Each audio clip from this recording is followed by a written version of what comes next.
Assalamualaikum warahmatullahi wabarakatuh. Waalaikumsalam warahmatullahi wabarakatuh. Waalaikumsalam warahmatullahi wabarakatuh. Selamat pagi dan salam sejahtera untuk kita semuanya. Alhamdulillah kita bisa bertemu dan berjumpa kembali dalam mata kuliah hukum perikatan di minggu ke-13 ya. Jadi kita masih punya 2 minggu lagi untuk materi dan 1 minggu ke-16 untuk UAS.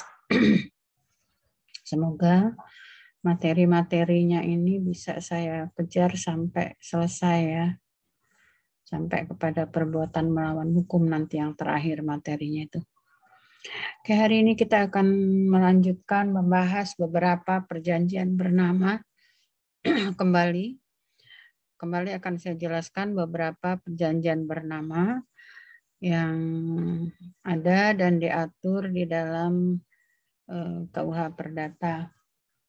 Nah, kita bicara dulu yang pertama adalah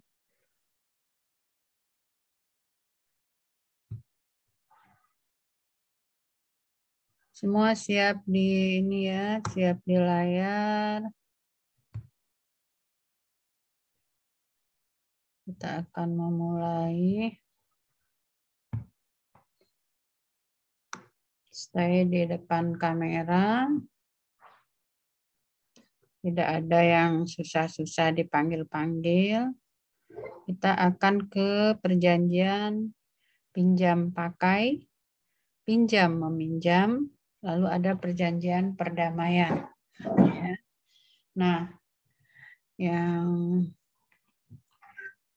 di sini yang nanti ada kemiripan ialah antara pinjam pakai, pinjam meminjam, dan ada satu lagi yang muncul dan timbul dalam praktek yang sering Anda dengar sebagai leasing.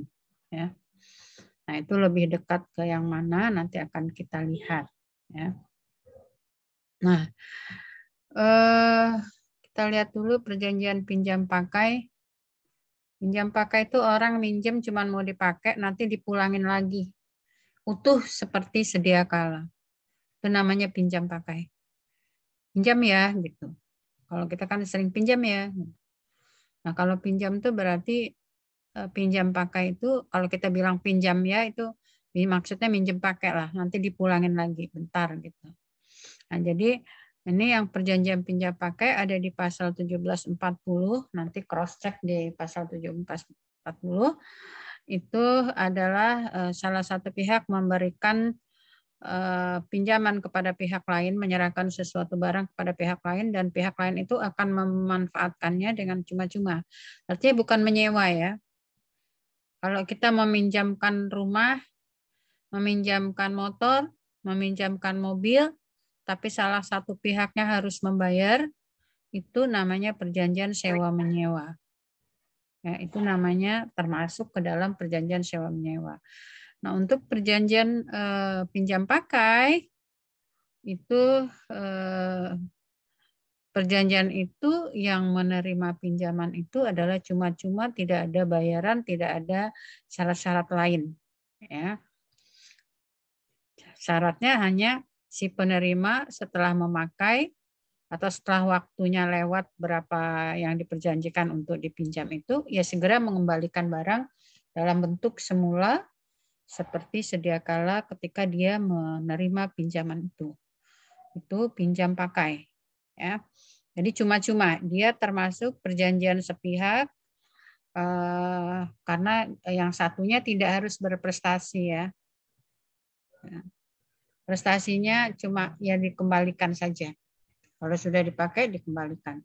Tapi ini karena dilihat dari kata ada cuma-cuma ini, jadi tidak harus berprestasi balik ya, tidak ada kontraprestasi, maka para sarjana menyebutnya sebagai perjanjian sepihak. Karena dilihat dari kata-kata bahwa pihak yang meminjam itu ialah secara cuma-cuma, tidak dengan kontraprestasi lain. Ya, tidak membayar, tidak juga dikontraprestasikan, ditukar dengan prestasi lain, itu tidak. Itu pinjam pakai ya. Dalam hukum Anda nanti akan ketemu misalnya pengertian pinjam pakai itu sewa menyewa atau bukan. Jawabannya bukan. Karena kalau sewa menyewa itu perjanjian bertimbal balik. Sewa menyewa itu perjanjian bertimbal balik karena yang pihak yang menyewa itu diberi kewajiban untuk membayar harga sewa. Itu tidak cuma-cuma. Gitu ya. Tidak cuma-cuma. Nah, disitulah letak dia berbeda dengan sewa menyewa. Nah, sekarang kita lanjut. Nah, ini kewajiban pemberi pinjaman. Kemudian kewajiban pemberi pinjaman ialah mengambil barang sebelum berakhirnya masa pinjaman atau sebelum dipakai. Ya. Tidak boleh. Dan kewajiban untuk mengganti biaya dan kerugian yang telah dikeluarkan peminjam kalau peminjam ini melakukan sesuatu yang menimbulkan kerugian. Ya. Misalnya peminjamnya udah pinjam motor, motornya bannya pecah di jalan misalnya. Terus dia nembel, pakai duit dong nembel motor. Nah, itu nanti diganti oleh pemberi pinjaman. Ya, jadi bukan peminjamnya yang bayar, tapi ketika dia melakukan sesuatu karena sesuatu barang itu misalnya kemudian peminjamnya itu harus melakukan sesuatu yang menimbulkan harus membayar, nanti itu bisa diganti kepada bisa diganti oleh pemberi pinjaman. Itu secara hukum ya. Kalau secara realnya ya biasanya etika ya yang dipakai, bahwa kalau kita minjem motor orang bocor ya kita tembel, kali-kali kita nggak minta ganti ya, tapi secara hukum itu diperbolehkan karena memang tadi peminjam itu secara cuma-cuma ya, pinjam itu secara cuma-cuma. Cuma dia wajib merawat barang yang dipinjam itu sebagaimana bapak rumah yang baik, maksudnya sebagai pemilik ya, maksudnya dia minjem barang ya dijaga, dirawat sebagai mana dia sebagai pemiliknya gitu ya. Dia merasa sebagai pemiliknya. Jangan mentang-mentang udah diperbolehkan pinjam makanya seago-ago kalau kata orang Lampung ya. Semau-mau gitu ya. Itu nggak boleh, harus dirawat. Orang penyewa aja harus bertindak sebagai bapak rumah yang baik, bahasa hukumnya. Artinya harus merasa memiliki terhadap barang itu. Apalagi pinjam pakai gretong. Ya, nggak bayar, cuma-cuma. Ya, tentunya dia punya kewajiban harus melakukan perawatan, penjagaan, bukan perawatannya, penjagaan terhadap barang yang dipinjamnya itu. Harus memakai barang pinjaman sesuai dengan yang diperjanjikan. Kalau dia minjem rumah, bukan nyewa ya, ada rumah kosong, ya udah dipinjamin saja untuk tempat tinggal karena nggak punya rumah. Udah baik-baik orang meminjamkan, dia pakai untuk usaha perbengkelan. Bengkel itu kan kotor ya. Oh dia pakai untuk percetakan. Nah percetakan itu kan kotor, pakai cat-cat segala macam mengerusak rumah. Nah itu tidak boleh. Pokoknya si peminjam pakai itu harus bertindak sebagai merasa memiliki barang itu tidak boleh rusak. Ya. Kalau rusak ya tentu bisa digugat ganti kerugian ya, bukan mentang-mentang cuma-cuma sengaja-sengaja dirusak-rusak ya enggak lah, pemberi pinjamannya tetap bisa menggugat kalau seperti itu. Dia kan diizinkan untuk rumah tinggal. Tapi ketika dia jadikan usaha misalnya jadi untuk warung makan kan jadi kotor gitu ya. Apalagi untuk misalnya percetakan, cat-cat itu kan, cat percetakan kan jadi kotor kemana-mana, belepotan misalnya ya.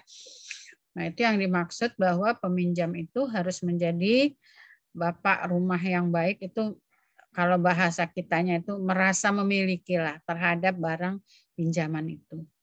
Ya. Dan itu harus dirawat sesuai peruntukannya. Lu minjem motor untuk apa? Minjem mobil untuk apa? Untuk nganter ibunya sakit. Ya sudah aku kasih. Begitu deh ini kok nggak pulang-pulang, malah jalan-jalan misalnya, malah pergi keluar kota misalnya. Nah itu namanya tidak sesuai peruntukan ya. Nah itu peminjam pakainya salah kalau kayak gitu ya. Jadi harus sesuai dengan minjamnya itu untuk apa. Kalau kita tinggal kalau dulu ya, kalau sekarang sih rata-rata orang sudah punya kendaraan ya. Kalau dulu saya tinggal di sini, ada tetangga misalnya yang sakit, butuh mau ngantar ke rumah sakit tuh ada minjam mobil gitu, minjam kendaraan, atau bahkan minta diantar. Kalau minta diantar mah bukan pinjam namanya, minta tolong diantar. Tapi kadang ada yang pinjam mau ngantar, ada yang sakit. Tuh, itu namanya pinjam pakai. Nanti sudah selesai, ya pulangin. Dalam bahasa sehari-hari nggak diteruskan dengan istilah pinjam pakai ya, pinjam gitu aja. Pinjam ya bentar kalau kita kan gitu, itu namanya pinjam pakai. Ya, cuma-cuma gratis dan tapi harus dikembalikan utuh seperti semula sesuai peruntukannya di dalam menggunakannya sehingga barang tidak rusak.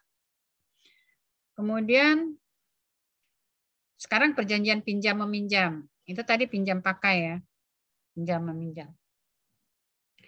Nah, pinjam meminjam ini harus Anda cermati karena ini nanti akan menjadi dasar bagi perjanjian kredit bank. Ya. Perjanjian kredit bank itu tidak ada definisinya di dalam Undang-Undang Perbankan, tetapi dia nanti akan merujuk ke pasal 1754 ini. Ya. Dia akan merujuk ke pasal 1754 KUH Perdata. Yang diberi judul perjanjiannya itu ialah pinjam meminjam. Kalau tadi pinjam pakai ya, ini pinjam meminjam. Ya. Yaitu pihak yang satu memberi kepada pihak yang lain suatu jumlah tertentu barang yang menghabis. Barang yang kalau dipakai habis, itu pinjam meminjam. Kalau pinjam pakai, tadi barang yang dipakainya nggak habis. Ya. Nggak habis dipakai. Ya. Kemudian dalam jumlah tertentu, barang yang menghabis karena pemakaian. Jadi kalau pinjam motor kan nggak habis, paling juga rusak gitu ya. Kecuali kecelakaan, ringsek ya udah hilang lah itu. Tapi wujud barangnya masih ada, nggak habis gitu ya. Nah kalau barang menghabis itu kayak beras, jagung, duit, itu barang menghabis namanya. Barang yang kalau dipakai ya habis. Kalaupun diganti, itu bukan barang yang itu tadi. Beras ganti beras, tapi sudah beras yang lain lah. Gitu ya. Walaupun mereknya sama, ya pasti itu sudah bukan beras yang tadi Anda ambil, terus Anda pulangin lagi. Ya, bukan pinjam pakai. Nah, kalau itu namanya pinjam meminjam. Ya, kalau objeknya barang yang menghabis, itu masuknya ke dalam kategori perjanjian pinjam meminjam. Syaratnya apa? Penerima pinjaman akan mengembalikan sejumlah yang sama dari jenis yang mutu yang sama pula. Pinjam beras rojo lele 10 kilo. Ya, kembali lagi rojo lele 10 kilo.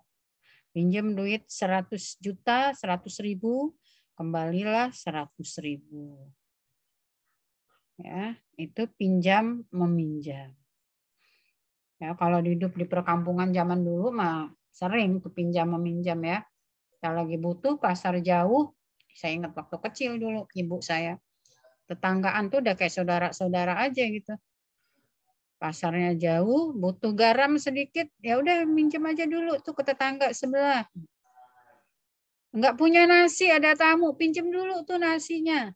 Boleh kalau zaman dulu, enggak kayak zaman kita sekarang. Zaman kita sekarang mah aduh, kenal aja kagak gimana minjem nasi gitu ya. Kalau zaman dulu tuh enak banget tuh hidup di daerah. Padahal saya bukan di kampung ya, di Teluk Betung situ ya. Tapi model kekeluargaannya itu masih ada itu waktu saya kecil dulu. Saya tinggal di Teluk Betung ya, di daerah Gunung Mas itu. Jadi begitu kalau misalnya ada tamu, buru-buru nggak sempet masak zaman dulu belum pakai kompor gas ya, masih pakai kompor minyak lama ngidupinya, matengnya kapan tamunya keburu pulang, pinjam dulu nasi ke tetangga, nanti dipulangin balik dalam bentuk nasi, gitu ya. Nah itu namanya pinjam meminjam. Ya, nasinya habis dimakan, tapi nanti bisa dipulangin dalam bentuk lain, tapi dalam bentuk yang sama gitu ya. Itu pinjam meminjam. Nah, pinjam meminjam kedua-duanya harus berprestasi. Oleh karena itu, yang satu berprestasi, yang satu kontra prestasi. Saya mohon maaf sama Wahyu Yuliansah itu di mana ya? Kok goyang-goyang terus ya? Wahyu Yuliansah, kok gambarmu goyang-goyang ya? Ya Bu, habis matiin kompor Bu. Bukan, kamu itu goyang-goyang kayak orang rese gitu loh. Pening pala saya ngelihatnya. Kenapa itu? Maaf, Bu. Seperti kamu naik kuda gitu, nggak diem gitu loh duduknya tuh. Tadi habis matiin kompor sebentar Bu. Jelalatan kemana-mana matanya, palanya nganggut-nganggut, nggak jelas. Lagi saya perhatikan Anda tuh di mana gitu kok. Ini apa kok nggak jelas gitu loh, matanya nyengangak-nyengangak, jelalatan kemana-mana. Terus badannya bergerak-gerak terus, nggak bisa diam gitu. Nah itu kan bisa diam kayak gitu. Saya pikir kamu lagi goyang-goyang naik kapal apa-apa gitu. Perjanjian bertimbal balik ya, kalau perjanjian pinjam meminjam itu ialah perjanjian bertimbal balik. Kalau dikatakan perjanjian bertimbal balik, itu artinya perjanjiannya kedua belah pihak harus berprestasi. Satu berprestasi, yang lainnya melakukan kontra prestasi atau ada prestasi dari pihak lain. Dua-duanya harus berprestasi. Dua-duanya punya kewajiban berdasarkan hukum. Itu perjanjian bertimbal balik. Nah, ini nanti kalau Anda ketemu di mata kuliah hukum bisnis, ada hukum perbankan, ada kredit, ini nanti merujuknya pada pasal 1754 ini. Ya, kredit bank itu merujuknya kepada perjanjian pinjam meminjam ini.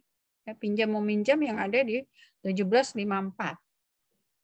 Ya, karena perbankan juga tidak mengatur perjanjian kredit bank itu apa. Ternyata perjanjian kredit bank ialah perjanjian tidak mendefinisikan. Kredit ialah gitu. Kredit ialah nah, definisinya mengarah kepada pasal 1754 ini. Ya, artinya ini juga salah satu perjanjian yang populer ya. Kalau kayak pinjam pakai itu Anda tidak populer mungkin ya, dengarnya cuma pinjam gitu saja. Tapi dalam bahasa hukum disebut sebagai perjanjian pinjam pakai. Perbedaannya dengan pinjam meminjam ialah bahwa kalau pinjam meminjam itu barangnya habis dipakai. Ya. Habis dipakai ya. Menghabis dipakai, menghabis karena pemakaian. Kalau pinjam meminjam menghabis karena dipakai, kalau yang pinjam pakai tidak habis dipakai. Ya, Anda pinjam laptop, Anda pinjam motor, Anda pinjam Bu, kalau pinjam pulpen Bu habis Bu isinya. Itu pinjam pakai apa pinjam meminjam? Serah kamu nafsirinya. Ya. Kalau pulpennya kan nggak habis, yang dipinjam kan pulpennya, yang habis isinya. Ya kalau minjem jangan sampai habis, pinjam sebentar aja dong. Oke, pemberi pinjaman kewajibannya ialah tidak boleh mengambil barang sebelum berakhir masa pinjaman atau sebelum dipakai. Ya udah, ya gue pinjemin. Belum saatnya dipakai aja belum, udah diambil. Misalnya, pelit gitu ya. Udah buru-buru ditanya, udah belum? Ya orang belum aja dipakai, barangnya baru aja diambil. Gitu ya. Kemudian jika tidak ditetapkan waktu pengembalian, maka harus dimintakan lewat putusan hakim. Nah, ini mah kalau udah pinjamannya yang apa ya, pinjam meminjamnya itu dalam jumlah yang besar ya. Dalam jumlah yang besar. Tadi saya contohkan misalnya perjanjian pinjam meminjam uang dengan bank. Itu selalu ada waktunya, selalu ada temponya. Kalau tidak ada tempo, kita susah menentukan kapan dia ini wan prestasi. Gitu. Kapan mesti harus mengembalikan gitu. Maka untuk bisa kita mengetahui apakah dia berprestasi sesuai dengan yang seharusnya, ya kalau memberi pinjaman itu atau kalau membuat perjanjian pinjam meminjam itu, ya dibuat rentang waktunya. Mau 1 bulan, atau mau dibayar 3 kali, atau mau, nah gitu. Ya, itu ya. Itu biasanya yang dalam praktek yang seperti itu ya. Jadi kalau belum habis waktunya nggak boleh diambil, nggak boleh jika tidak ditetapkan waktu pengembaliannya, maka harus dimintakan lewat putusan hakim, harus disomasi. Ini nggak bayar-bayar, sudah sekian bulan misalnya, tapi Anda sendiri salah, tidak menentukan kapan waktunya. Kalau tidak menentukan kapan waktunya, maka harus dilakukan peringatan, harus disomasi. Saya tunggu ya bayarnya sampai tanggal sekian misalnya. Ya, kalau itu juga tidak, maka somasi itu bisa menjadikan dasar kita untuk melakukan gugatan ke pengadilan. Sudah pernah diingatkan gitu, tapi tidak juga dikembalikan misalnya. Tidak juga dikembalikan. Nah, itu ya. Lalu apa kewajiban peminjam? Peminjam ya kewajibannya mengembalikan lah, namanya juga pinjam ya. Jadi definisinya gampang-gampang aja. Kewajiban peminjam apa? Ya mengembalikan barang dalam jumlah yang sama, dalam waktu yang ditentukan. Dalam jumlah yang sama. Kalau soal nanti kredit bank itu ada bunganya, itu sudah persoalan lain, itu muncul dalam praktek ya. Pinjam meminjam uang melalui jasa bank. Tapi kalau pinjam meminjam konsepnya perdata ya gitu. Pinjam 100.000 ya pulangnya 100.000 lah. Gitu ya. Pinjam 200.000 ya pulangnya 200.000, 500.000 ya 500.000 seperti itu.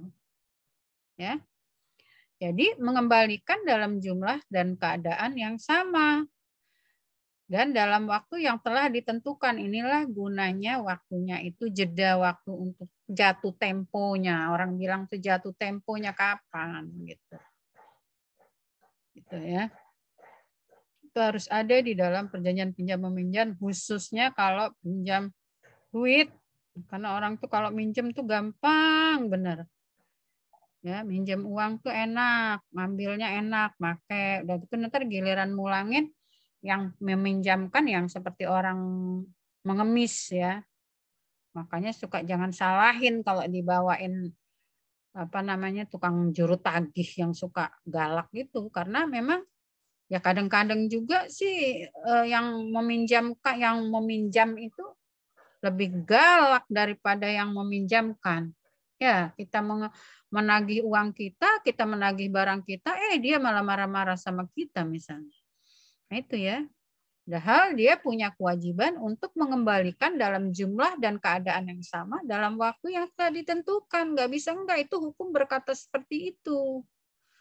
Kalau mau toleransi ya nanti kesepakatan. Ya boleh enggak? Ya boleh. Kalau kesepakatannya pemberi pinjamannya mau memberikan kelonggaran waktu, ya kenapa tidak? Kembali lagi kalau perjanjian ya sesuai dengan kesepakatan. Tapi berdasarkan ketentuannya, kapan Anda harus melaksanakan kewajiban pengembalian itu, ya kapan jatuh temponya, kapan ditentukan Anda harus membayar itu kapan gitu. Itu yang harus kalau kita membuat perjanjian itu tidak boleh terlena gitu ya. Kemudian jangan ini ya, jangan apa ya, kalau kita persaudaraan aja pinjam meminjam ya lah ya. Jumlahnya tidak banyak gitu ya, enggak usah yang laju. Wah, nanti kalau Anda tidak berprestasi, mentang-mentang kita orang fakultas hukum. Tapi cukup di dalam hati saja bahwa kita juga harus berhati-hati. Karena kadang-kadang pinjam-meminjam itu, apalagi yang dipinjam itu uang, itu biasanya justru saudara aja bisa jadi putus hubungan karena perkara pinjam-minjam ini. Ya. Nah, tapi saya ingatkan kalau perjanjian itu objeknya besar, hati-hati dalam membuatnya. Ya. Berapa jumlahnya, kapan mau dikembalikan, bagaimana cara mengembalikannya, di mana akan dikembalikan, apa diantar ke rumah krediturnya, apa bagaimana. Itu semua kita harus cermat. Nah, ini nanti akan kita dalami di dalam kita mata kuliah hukum perancangan kontrak ya. Di dalam hukum perancangan kontrak nanti ada bagaimana cara membuat item-item kontrak ya. Nah, ini konsepnya dulu. Ini konsepnya dulu. Kalau pinjam meminjam itu yang satu ngasih pinjaman, yang satu harus ngulangin dalam kondisi yang sama, ya. Kemudian jangka waktunya ya sesuai yang ditentukan. Kalau sesuai yang ditentukan artinya sesuai kesepakatan berpara pihak itu, ya. Jika waktu tidak ditentukan, ya, peminjam, jika waktu tidak ditentukan, maka bisa minta kelonggaran dari hakim. Ini waktunya nggak ditentukan. Baru 1 bulan kok saya minjamnya, padahal saya kan mau membayarnya misalnya bulan berapa. Nah, ini bisa minta kelonggaran. Tapi sebelum ke hakim barangkali bisa dulu lah berdamai dengan pemberi pinjamannya, ya. Kemudian membayar bunga moratoir, ini bunga kerugian ya bagi debitur yang lalai. Bunga morator ya. Bunga morator itu bunga kelalaian ya. Kalau dia lalai bayar bunga, kalau dia lalai bayar pas jatuh tempo, itu hukum membolehkan dia kena bayar bunga. Ya. Berapa jumlahnya Anda lihat di dalam ketentuan perdata. Apakah semua perjanjian harus mengikuti ketentuan perdata? Ya tidak. Itu ya tergantung nanti dia akan menentukan berapanya itu ya tergantung gitu ya. Nah ini kenapa sudah berakhir ya? Sudah berakhir ya? Apakah sudah berakhir? Yang nomor satu apa suara saya masih bisa didengar nggak? Masih bisa. Iya, tapi kok ini sudah close ya?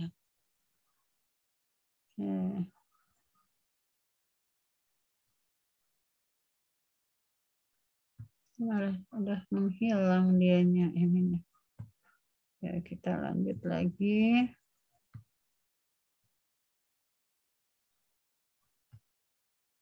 Oke, kita lanjut lagi.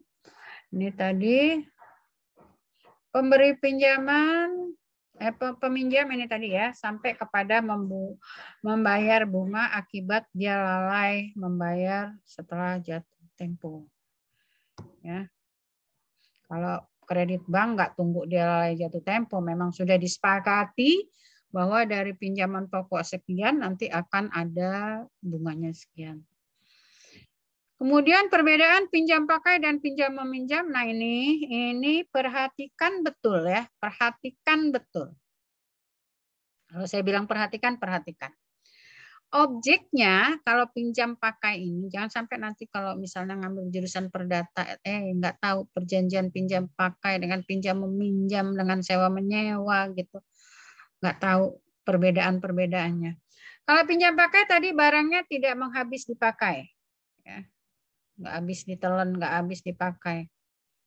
Kemudian kalau pinjam meminjam barangnya habis, kalau dipakai habis, uang dipakai habis, beras dipakai habis misalnya.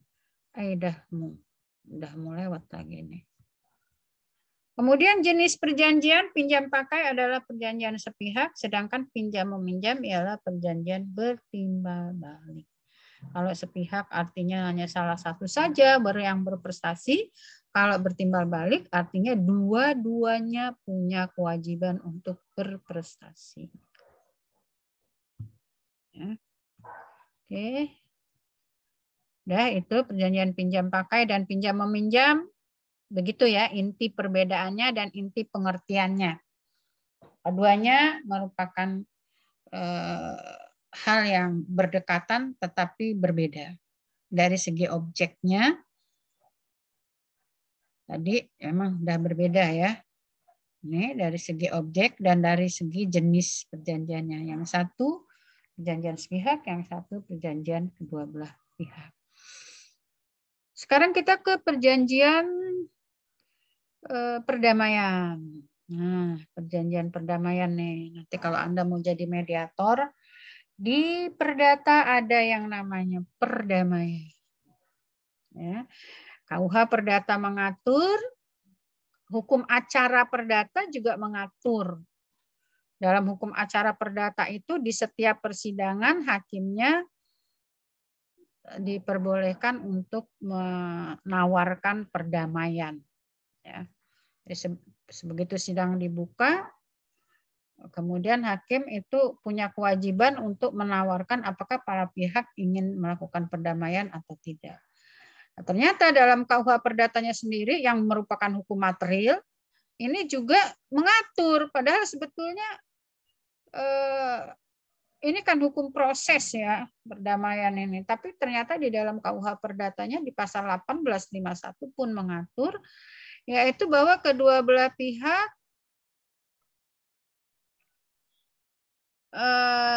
menyerahkan, menjanjikan atau menahan barang untuk mengakhiri perkara atau mencegah timbulnya perkara. Ya. Berdamai. Berdamai itu artinya para pihaknya menyerahkan atau menjanjikan atau menahan barang. Jadi apakah ya sudah berdamai aja nih barangnya aku serahkan. Atau ya sudah berdamai. Artinya barangnya tetap berada di salah satu pihak. Ya sudah berdamai dengan perjanjian-perjanjian selanjutnya. Dengan syarat-syarat yang diperjanjikan oleh kedua belah pihak. Ya. Itulah perdamaian. Dengan adanya perdamaian, semua perkara yang tadi jadi sengketa selesai. Nggak boleh diungkit-ungkit lagi kalau sudah perdamaian. Maka sebelum berdamai, pikir-pikir dulu. Mau proses, apa mau berdamai. Dan kemudian, ingat, kita sudah berkali-kali mengatakan bahwa perjanjian itu tidak harus tertulis bentuknya. Untuk perjanjian perdamaian, nanti dia akan sama dengan perjanjian pemberian kuasa, itu ditulis di dalam KUH Perdata harus secara tertulis. Nggak bisa perdamaian itu lisan. Ya, harus secara tertulis. Ya, perjanjian perdamaian harus dibuat secara tertulis. Karenanya, maka perjanjian perdamaian itu disebut sebagai perjanjian formil. Bukan hukum formil ya, tapi perjanjian formil. Perjanjian formil artinya perjanjian yang membutuhkan formalitas tertentu, yaitu tertulis bentuknya. Yaitu bentuknya tertulis. Maka disebut perjanjian formil. Boleh nggak perdamaian tidak tertulis? Tidak boleh. Kalau hukumnya sudah mengatur perdamaian tertulis, ya tertulis. Gitu. Ya, maka nanti akan kita lihat naskah perdamaian itu kekuatan hukumnya gimana. Tadi kan udah dibilang, kalau sudah berdamai maka akan menyelesaikan perkara. Ya, akan menyelesaikan perkara. Sejauh mana kekuatan daripada perjanjian perdamaian itu, gitu. Kalau jadi alat bukti bahwa ini pernah berdamai, gitu. Lalu dia punya kekuatan buktinya seperti apa? Orang hukum kan bicaranya selalu dia kekuatan hukumnya seperti apa, gitu. Ternyata mempunyai kekuatan pembuktian seperti keputusan hakim yang telah menjadi tetap. Ya, inkrah van Guisde. Keputusan hakim yang telah menjadi tetap. Putusan hakim itu ada yang belum menjadi tetap ya, karena rentang waktu untuk ngajuin banding masih ada. Rentang waktu untuk mengajukan kasasi masih terbuka. Itu namanya putusannya belum inkrah. Maka sering kamu dengarkan, udah inkrah belum sih? Ya. Maksudnya udah menjadi tetap belum sih putusan hakim itu? Lalu apa pertanyaan kita, putusan hakim menjadi tetap itu apa? Yaitu putusan yang udah tertutup untuk melakukan upaya hukum. Nggak bisa lagi. Bandingnya udah lewat, waktunya, kasasinya udah lewat, nggak dipakai, maka inkrah. Ya. Nah, kalau sudah inkrah, putusan hakim itu sudah inkrah, udah menjadi tetap, itu mempunyai kekuatan mengikat terhadap orang-orang yang tadi bersengketa. Lu mesti ngelaksanain ini, kalau enggak bisa dipaksa. Ya. Melaksanakannya bisa dipaksa. Perdata memang perdata itu memang mengutamakan pelaksanaan putusan secara sukarela. Tapi kalau nggak mau sukarela, ya dipaksa dong. Gitu. Kenapa? Karena putusan yang inkrah itu tadi udah mempunyai kekuatan hukum memaksa. Ya, kekuatan putusan yang sudah tetap itu mempunyai kekuatan hukum memaksa. Ya, harus dipaksa, harus dipanggilin petugas untuk realisasinya gitu. Nah, perjanjian perdamaian itu sama putusan yang inkrah tadi. Jadi gimana Bu dengan perjanjian perdamaian? Ya kalau dua-duanya udah berdamai ya harus dengan sukarela melakukan isi perdamaian tadi. Sukarela dulu ditunggu. Kalau tidak, ya itu tadi. Bisa dilakukan pemaksaan terhadap pelaksanaan isi perdamaian. Jadi kalau dia bersidang di pengadilan pun, misalnya pada awal persidangan itu kan harus, hukum perdata itu kan harus, hakimnya harus menawarkan tentang perdamaiannya. Kemudian kalau ditawarkan perdamaian, kemudian orangnya mau berdamai, sudah close, tidak dilanjutkan perkaranya, dibuatkan surat perdamaian. Surat perdamaian itu nilainya, kekuatan hukumnya sama itu dengan putusan hakim yang inkrah itu tadi. Gitu ya. Itu ya. Bisa nggak dipahami? Halo? Halo? Kalau tidak bisa mohon di-cut ya. Kalau saya ngomongnya agak kecepatan atau belum bisa dipahami, agak dikoreksi. Jangan diam saja. Bisa dipahami? Halo? Bisa, Bu. Bisa, Bu.